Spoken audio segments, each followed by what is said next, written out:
¿Quién diablos lleva el proyecto de cultura de la campaña del PRI? Yo sí lo conozco y yo sí le creo en que a él sí le importa y le importa que la cultura llegue a todos lados. ¿Los artistas no piden o Hacienda no da? Mira, la gran diferencia es que José Antonio Meade sí cree en la cultura.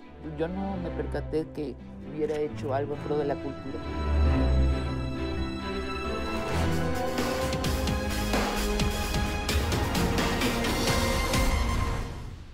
Senador Javier Lozano, eres el responsable de el proyecto para la cultura de la campaña del doctor Meade. No responsable, pero sí, digamos, uno de los voceros, no solamente del tema político, sino también de la cultura.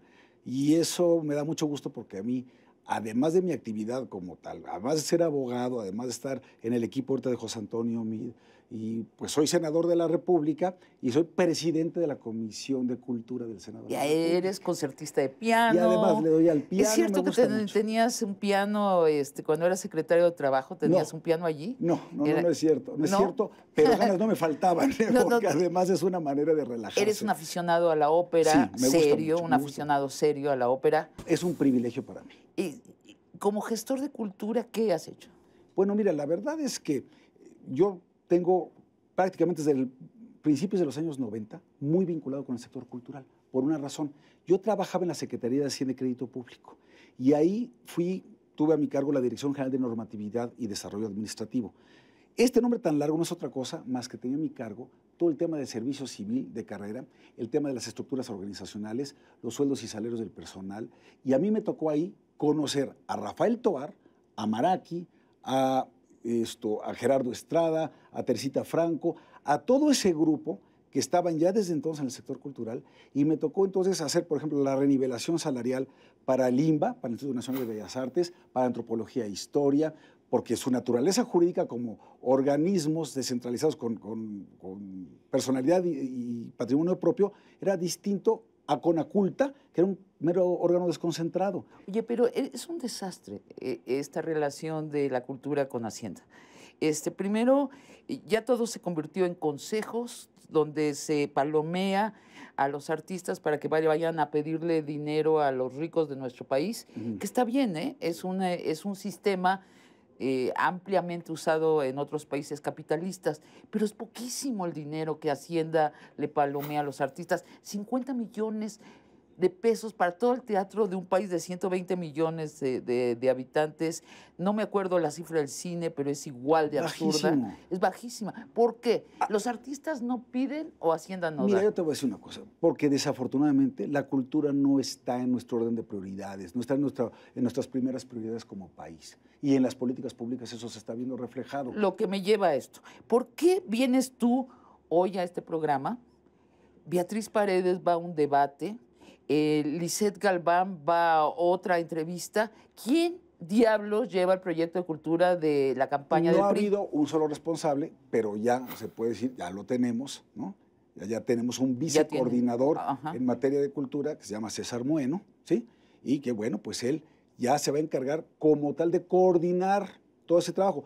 Pero también tienes a Sergio Alcocer, que fue aspirante, ¿te acuerdas?, a la rectoría en la UNAM, y que él tiene, digamos, toda la parte de políticas públicas en general. Aquí vas a tener a César Moeno solamente para la parte cultural. ¿Y sí tienen proyecto de cultura? Sí hay un proyecto de cultura. ¿Cuál de hecho... Resúmeme en una oración el sentido del proyecto para la cultura del PRI. Mira, más que de la cultura del PRI, es de lo que sería el gobierno de la República con José Antonio Meade al frente. Él está vinculando muchísimo la cultura con la educación. Es decir, en todos los niveles educativos, desde preescolar hasta la educación superior, el que nos cercioremos de que la cultura tiene un papel central que jugar. Que no quede solamente en la retórica o en la demagogia. Regresar las clases de arte a las escuelas. Sin duda, y con algo bien importante, una combinación de escuelas de tiempo completo, pasar de 25,000 a 100,000 escuelas de tiempo completo en el país, y que todas ellas en las tardes, además de que les des de comer a los niños, que tengan en las tardes actividades particularmente en educación artística, educación física, inglés y computación. Este sería lo central. Bueno, es una de las partes centrales, también tienes la preservación de nuestro patrimonio, también tienes en política exterior el intercambio cultural entre distintos países, porque nosotros como México tenemos una enorme riqueza. En términos del acervo cultural, en términos del patrimonio, yo creo que ocupamos uno de los lugares más importantes en el mundo. Ahorita vamos parte por parte, pero te lo pregunto por ejemplo, el proyecto de Morena es clarísimo, es llevar las artes a los lugares donde nunca llega, desclasar la cultura. Hay gente que critica mucho esto, hablan de misiones culturales, que los chavos vayan a alfabetizar, a terminar de alfabetizar y que los artistas vayan a los poblados sin telefonía a hacer teatro. De eso hablan. Y así, bueno, no hemos, el Frente tiene la idea de que quiere volver una industria cultural, nuestro sector cultural. Eso también está bien. Eso a mí me parece muy bien. Y hay otra cosa. ¿Cuál sería la del doctor Mead? Como te digo, sobre todo vincularlo a la educación. A la educación. Para que la cultura deje de ser una curiosidad, deje de ser de élite, deje de ser algo distante, que sea parte de tu vida. Era el sentido que le dio Vasconcelos. Es el sentido que le dio Vasconcelos. Es la educación de nuestros sentidos y nuestras emociones. Pero fíjate, yo sí creo que fue, por ejemplo, un acierto separar la Secretaría de Cultura, bueno, crear la Secretaría de Cultura y separarla de la educación pública por una razón muy sencilla.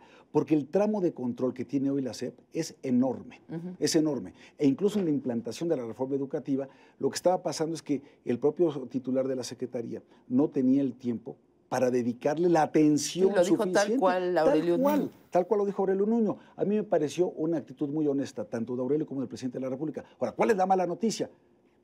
Que al año siguiente le bajan 33% al presupuesto a la cultura. Es lo que te pregunté al inicio, sabiendo que tú vienes de Hacienda. Así. ¿Por qué la mezquindad con la cultura? Y no solamente, sino que además no hay estímulos fiscales para creadores, para recreadores y para el mecenazgo, que a mí me parece que es algo importantísimo. Déjame entrar por el lado del acceso a la cultura. Según nuestra Constitución, los mexicanos y las mexicanas tienen derecho a la cultura, que es una frase preciosa y totalmente inoperante, porque en la realidad menos del 10% de los mexicanos y mexicanas, ya me tengo que casar con la expresión,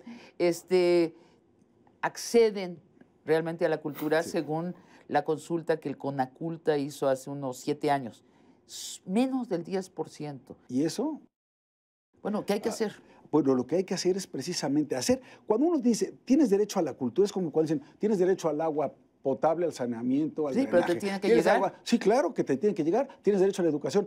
¿De veras llegamos a todos lados? No es cierto. Puedes llegar, porque, por ejemplo, lo que pasa es que el sistema de mecenazgo que hay ahora funciona muy bien para crear arte, no para que la gente pueda comprar los boletos. Bueno, en los museos sí, pero salvo los museos, todas las demás artes, la clase media le cuesta mucho trabajo. Y ese 50% de mexicanos que viven con 2 salarios o 3 salarios mínimos no pueden. No se pueden dar el lujo de pronto de tener acceso a eventos que tienen un costo, ¿no? Por ejemplo, esta idea de noches de museos, que con independencia de quién seas, pueda haber una noche, como se hace aquí, se hace en Puebla, que todos los museos están abiertos hasta la noche, es el momento más importante, incluso para las familias. Van familias enteras, ya terminaron las clases, ya terminaron de trabajar, y van familias enteras y no cuesta un centavo. ¿Qué piensan ustedes que hay que hacer para hacerla accesible la cultura? Dos cosas bien importantes adicionales a lo que ya te dije. Preservación del patrimonio, porque tenemos un enorme patrimonio material e inmaterial, que incluso ha sido reconocido por la UNESCO como Patrimonio Cultural de la Humanidad. Bueno, preservación, conservación y disposición plena de ese patrimonio para el uso, goce y disfrute de los mexicanos. Segundo, vincular algo que, por ejemplo, hicimos con mucho éxito en Puebla, vincular el turismo con la cultura. México en el mundo. La presencia de México en el mundo es de 2 tipos. Una muy oscura es el narcotráfico, los escándalos de corrupción, es lo que leen de nosotros, y la otra son las artes. Bueno, las artes. Y también las exportaciones, pero bueno.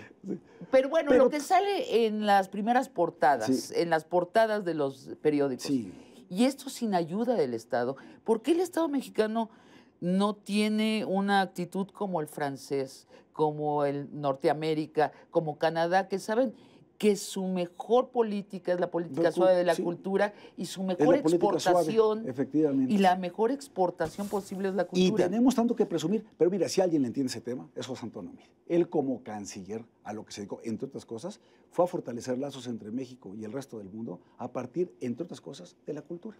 De ahí precisamente viene el IS, de esa oficina donde estaba dándose un énfasis muy particular. ¿Qué hizo? Yo no me percaté que hubiera hecho algo en pro de la cultura. Mira, cualquier cantidad de los convenios que se celebran con otros países para el intercambio cultural, para la preservación también en cuanto a evitar el tráfico ilegal de piezas y obras de arte y todo esto. Entonces, para que deje de ser mera demagogia y retórica el acceso a la cultura, primero, lo que tienes que hacer es, en las aulas y en todos los niveles educativos, regresar la cultura como una de las materias esenciales. Educación, llámale educación artística como tú quieras, pero así tan importante como las matemáticas, el español, la historia, tiene que ser el civismo y tiene que ser la cultura. Tenemos tenemos una de las dos culturas vivas, de las artesanías vivas del planeta. El otro país que lo tiene es India. Sí. ¿Qué hacer con nuestra artesanía, que es un tesoro? Que pasen a hacer oficios también para que tengan una calidad de exportación. Es decir,